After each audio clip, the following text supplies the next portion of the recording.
So, just as I get started here, I've only done a couple of these before. Obviously, no one's really watching me regularly so far. But my intention is to talk video game business, try to make predictions. Today I'm going to make my first predictions because that tells us if we're actually analyzing things correctly. And, maybe give out analysis and advice that indies might be able to use.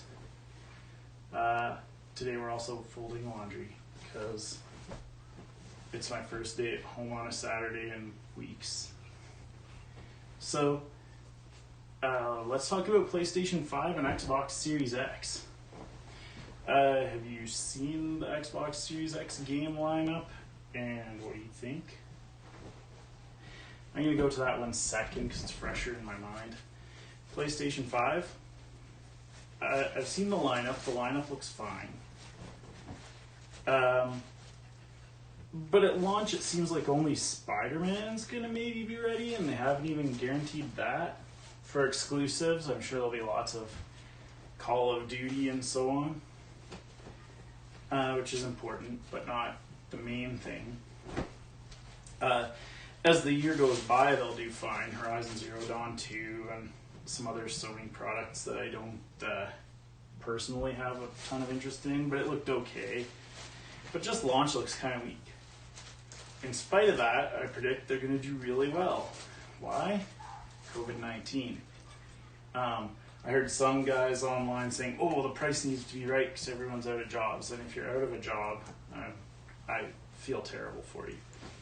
But the fact is, there's enough people. It's a video game system launch. There's enough people who managed to keep their jobs going that it doesn't matter what Sony prices it at. And they were smart to increase production 50%. They're going to do really well at launch. As the year goes on, hopefully there'll be lots more game announcements because what they've got so far is fine, but not amazing. Overall, though, I predict PlayStation 5 will do fine. I don't see Sony making any big mistakes so far. So yeah, it's looking okay.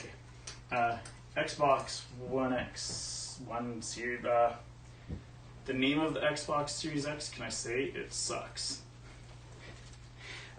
Especially after having Xbox One X, Xbox One Series S, Xbox, like, the branding is very confused. I don't think it'll matter like it did with Wii U, where everyone was kind of thinking, is Wii U a new console, or is it just an upgrade to Wii? Nintendo literally had to tweet at the end of their conference, it's a new console. I don't think Microsoft's going to have that problem, but the branding is questionable. Anyways, Xbox Series X. I saw the preview. Hang on, puppy. What are you chewing? Oh, what do you have? I've got Lego, Dad. Okay.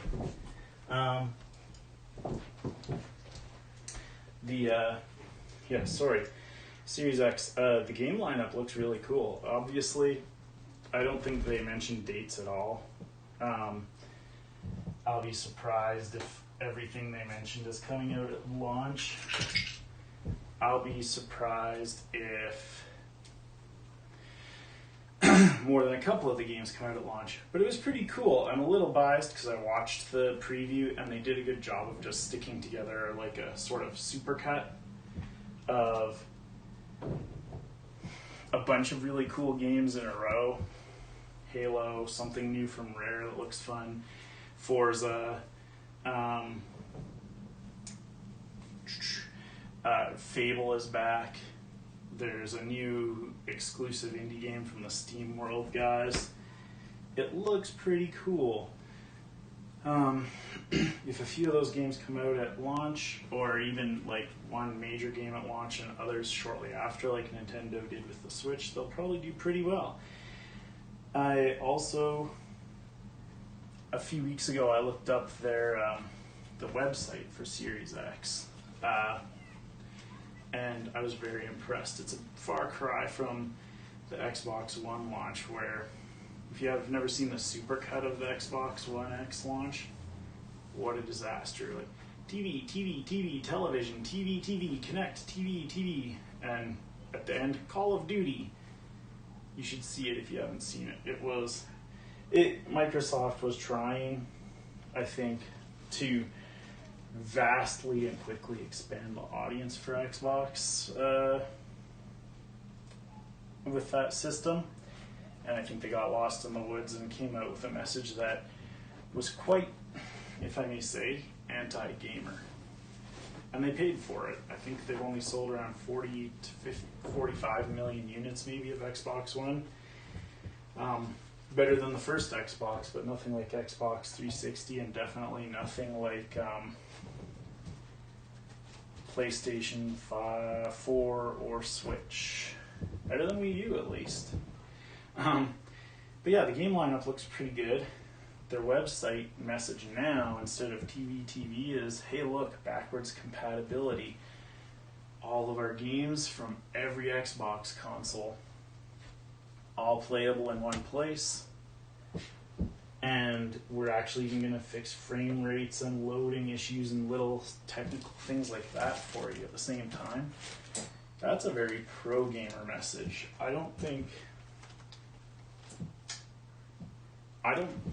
Well, you guys tell me. Do you think backwards compatibility sells consoles? I don't. But that much backwards compatibility, complete with minor enhancements, might actually be a console selling feature. I used to think backwards compatibility helped sell consoles, but you look at Switch, you look at, I think PlayStation 4 has no compatibility backwards. They're doing fine, right? I don't think it's a very big selling point. At least definitely not anymore. But it's a pro-gamer message, and that's what Microsoft needed with a new console launch. Now, all that said, let's be honest. Microsoft is focused on cloud now. If you've noticed, all the Xbox exclusives are coming out on Windows 2. And they'll continue to.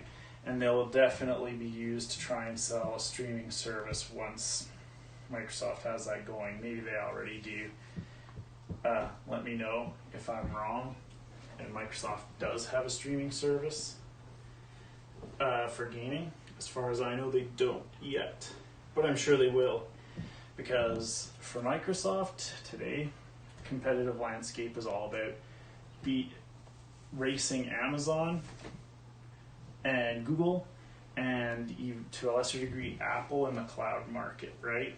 They want to sell the most servers to the planet that they possibly can. And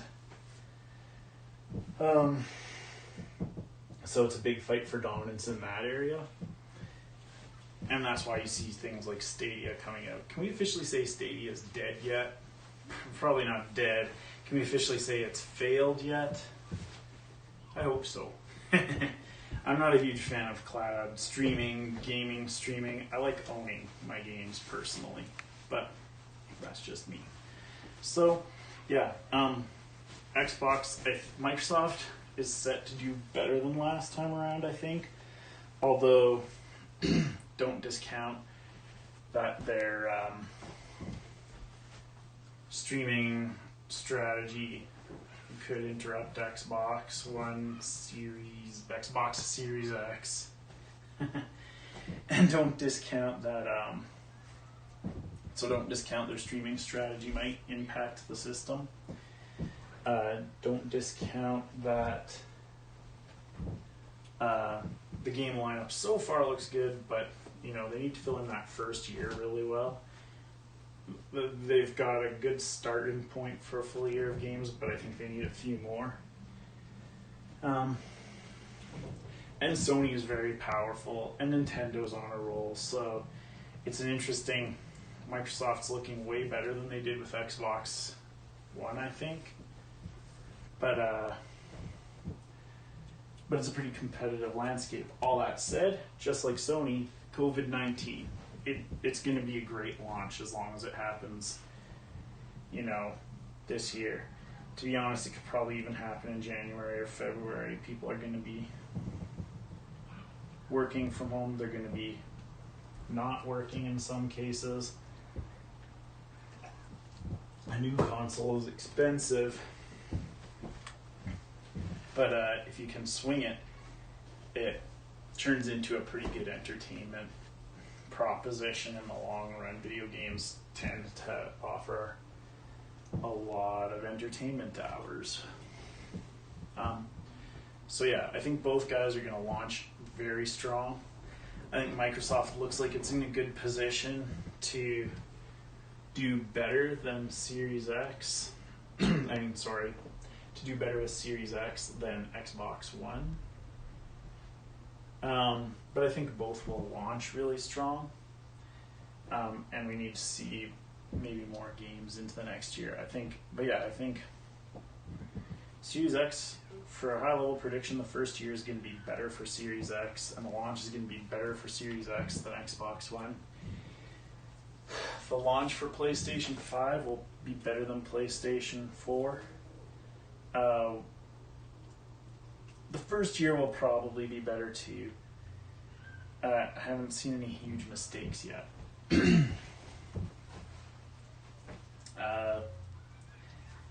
And what will, and Nintendo's not in there. Nintendo is what I'll talk about most of the time because that's my primary platform. But I'm interested in the others. I play the others a little bit. And I have a background in Microsoft 365 and cloud and IT. So I have some notion of what's going on with the business on some of these in a lot of these companies. Like I said, the cloud is where Microsoft is spending all their energy. And you can see it with Microsoft 365. It's just, what new feature can we force people into today? Well, sorry, not force, but what new feature can we hook people on every single day? Well, you gotta improve and add those features so that you've got a strong position in that cloud market. So, with all that said, those are my predictions.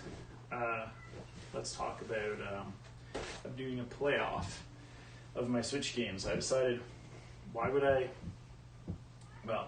just finished playing Final Fantasy VII Remake, not remake, the original Final Fantasy VII as re-released on Switch. And I was thinking, what am I going to play next? And I decided, I've got a really big backlog, so let's play the games against each other and see who wins. So, I have a few updates. I'll look at my notes. I occasionally tweet these out, or I even streamed one game, Mecho Tales.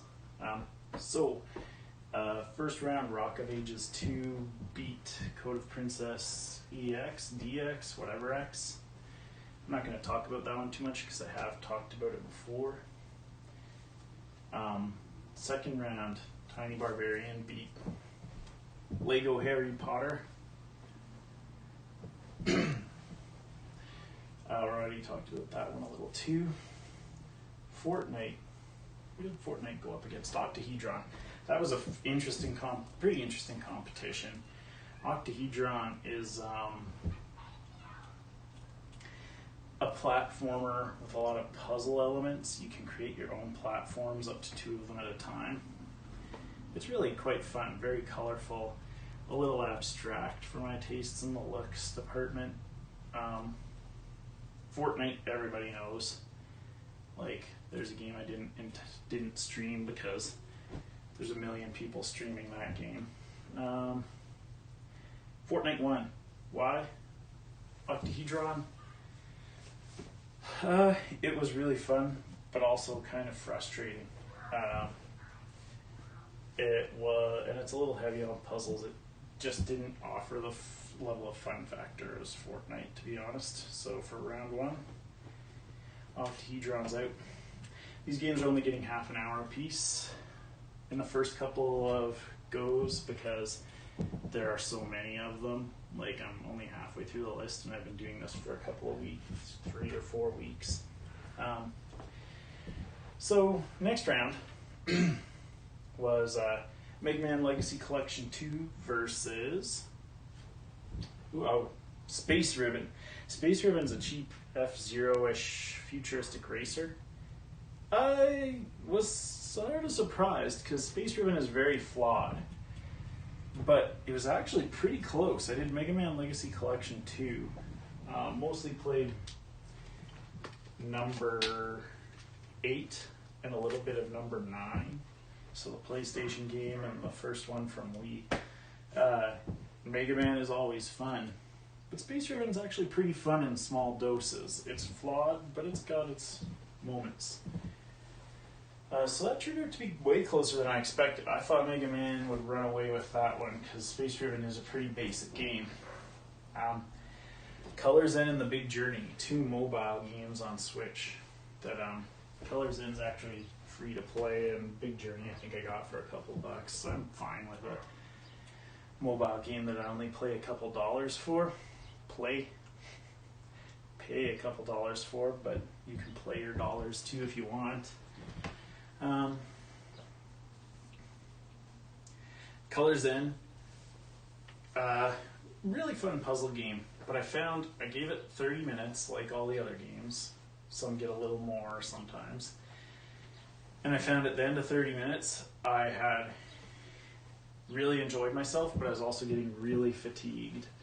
Just puzzle after puzzle after puzzle.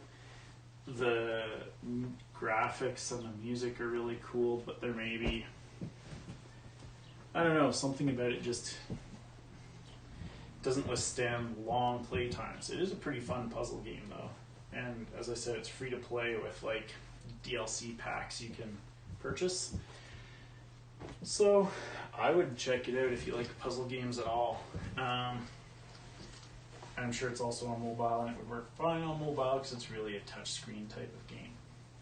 The Big Journey, managed to beat it out because of the fatigue factor. Big Journey is like a tilt the world and watch your ball-shaped kitty roll around type game. You know, a little like Super Monkey Ball, but in 2D. It's a good little game. My only real complaint about the Big Journey, and I won't be surprised if it loses out in the next round, it's a little repetitive. And in particular, the music. The music is good. I like it. It's catchy. But you hear the same thing over and over again for 10 levels in a row. And then it's a new song for 10 more levels in a row. They should have mixed it up a little more, in my opinion. So Big Journey takes that one. And I don't want to make this too long, so maybe I'll pop out one more update and call it a day so I can put this laundry in the rooms it belongs in. Smash Brothers Ultimate versus, who was it? Wonder Boy. I figured Smash would run away with this, and it kind of did. Wonder Boy and the Dragon's Castle. Sorry, let me double check. Oh, I just wrote Wonder Boy in the list. The game's a bit of what I would call a scroll explorer. Other people like to call it Metroidvania, but what's that? I mean, we know if we've played Metroid or Castlevania, newer titles, but a scroll explorer is a game that you explore in a side-scrolling fashion, like Metroid, or like Wonder Boy and the Dragon's Trap, which is kind of like an old Sega Master System game with a bit of that feel to it. I'm not a huge fan of that style of game, to be honest. I've played Metroid 2, I've played a few others, and they're fine, but it's not a genre I want to spend all my time in. So I thought Wonder Boy would really lose, but it was actually pretty fun to play it again. That said, I still give this to Smash. Wonder Boy was fun. Smash was really fun. And maybe it's unfortunate for Wonder Boy that he didn't go up against someone easier like the Big Journey or Color Zen. But it'll be fun. We've got many more coming. Today it'll be Toe Jam and Earl, the new version, the new game that came out about 1 year ago. And it's trying to beat Final Fantasy X-2, which I played for about 35 minutes for the first time last night. That was quite an experience. That game is a real crazy roller coaster in the first half hour, but very heavy on tutorials. So, I might stream Toe Jam, we'll see. But, spoiler alert, I don't see how Final Fantasy's gonna win with all the tutorials. We'll see. Until next time. See you later.